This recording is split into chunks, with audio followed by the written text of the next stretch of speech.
Hi guys! I'm back. Ayan, mayroon akong good news at bad news sa inyong lahat dyan. Kasi, sobrang mahal na po ng ginto ngayon. Biruin mo naman, 4 years ago, ang 10 grams nasa 65,000 yen or 70,000 yen lang po.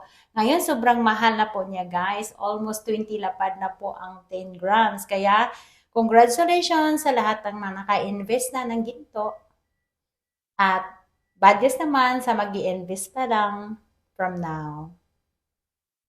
Parati ko po itong sinasabi sa mga friendship ko na huwag kayong mag-invest sa mga bags or ano-ano pa. Mas mag-invest kayo sa gold kasi yan po, hindi kayo lugi talaga dyan.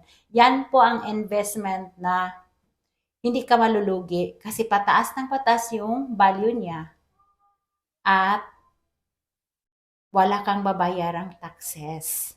Yan po ang kagandahan pag ginto po yung in-invest mo. Kasi habang tumatagal, tumataas ang value at wala kang taxes na babayaran.